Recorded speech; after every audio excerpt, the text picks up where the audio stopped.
If you've killed every houseplant you've ever owned, I need you to hear this. It's not your fault, and it's definitely not because you have a black thumb. There's no such thing. Every single houseplant death comes down to one of about 6 fixable mistakes, and almost all of them happen before the plant even gets to your living room. By the end of this video, you're going to know exactly what those mistakes are and exactly how to avoid every one of them, from the moment you walk into the store to the day that plant is thriving on your shelf. This is the only houseplant guide a true beginner actually needs. Let's get into it. Most plant parenting problems start at the store, not at home. If you're new to this, skip anything labeled finicky, dramatic, or advanced care. Even experienced growers struggle with those. Some of the most forgiving plants you can buy are a pothos, a snake plant, a ZZ plant, or a peace lily. Before you buy anything, do a 10-second Google search of the plant's name plus easy care.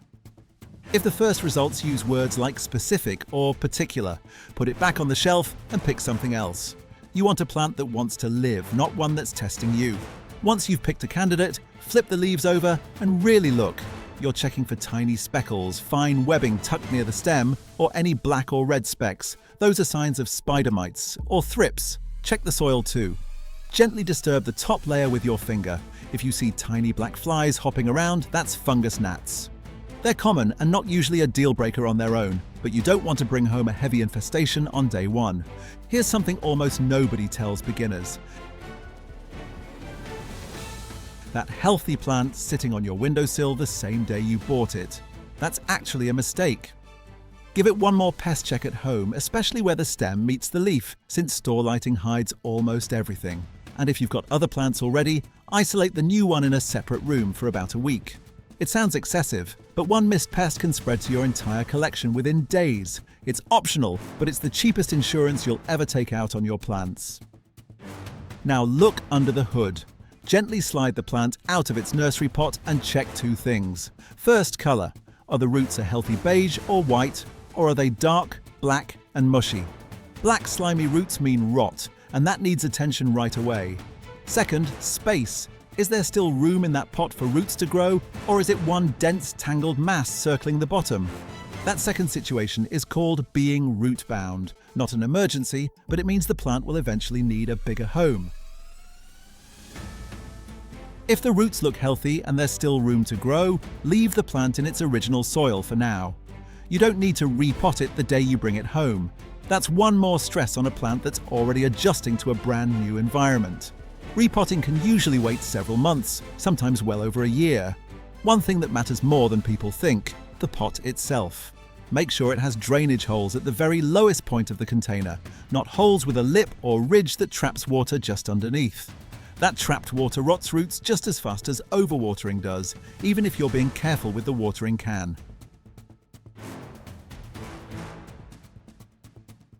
This next part is the single biggest reason houseplants die, and it's almost never what people think. It's not how much water you give your plant, it's how often. You can soak a plant thoroughly and let it drain for a full hour, and it'll be completely fine as long as that pot actually drains. What kills plants is watering on a schedule instead of watering based on what the plant actually needs.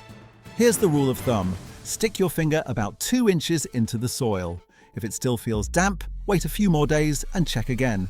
If it's dry at that depth, water it slowly and evenly until you see water running out of the drainage holes. Then dump any standing water out of the saucer within about 30 minutes. Because plants left sitting in a puddle will develop root rot, even if the soil itself eventually dries. Seasons matter too. Most plants drink noticeably more during spring and summer when they're actively growing, and significantly less during fall and winter when growth slows down. If you keep watering on a summer schedule straight through January, you are very likely overwatering, and that's arguably the single most common houseplant death sentence in American homes, especially in winter when heaters dry out the air on top of it.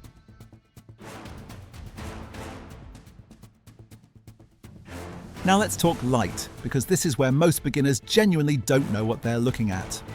Almost every popular indoor plant, pothos, philodendron, peace lily, snake plant, monstera, wants what's called bright indirect light. That just means the room itself is bright, but no direct sun rays are actually touching the leaves, or they'll scorch and turn crispy brown. A few feet back from a south or west-facing window, or right up against an east-facing window, is usually the sweet spot in most American homes. If a room feels dim to your own eyes, it's almost certainly too dark for your plant as well. Humans are genuinely bad at judging light levels indoors. A cheap light meter or a light meter app on your phone will tell you the actual number in foot candles.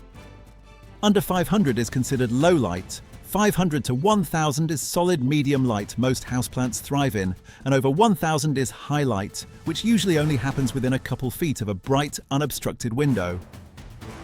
Don't panic if your home runs on the dimmer side.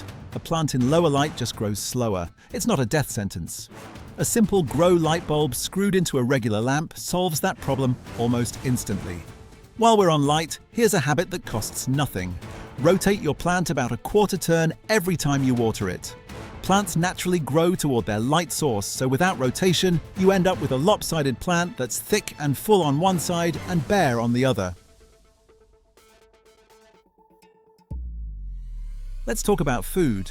Plants need it just like anything else that's alive and growing, but here's the twist almost nobody mentions. If you just brought a plant home, don't feed it for at least the first month. You have no idea when the grower last fertilized it, and stacking more food on top of an already fed plant can actually burn the roots and cause yellowing leaves. After that first month, feed lightly every 2 to 4 weeks during spring and summer with any basic liquid houseplant fertilizer, diluted to about half the strength on the bottle and cut back to little or none in fall and winter. Humidity is the piece almost every beginner skips, and it matters a lot for tropical houseplants like calatheas, ferns and certain philodendrons. Most American homes sit around 30 to 40% humidity with the heat or AC running, while these plants evolved in rainforests at 60% or higher. If you're seeing crispy brown edges even though you're watering correctly, low humidity is very often the real culprit. Grouping plants together, setting them on a tray of pebbles with a little water in the bottom, or running a small humidifier nearby are all simple fixes. Temperature matters too. Most houseplants are happier somewhere between 65 and 75 degrees Fahrenheit, basically normal room temperature.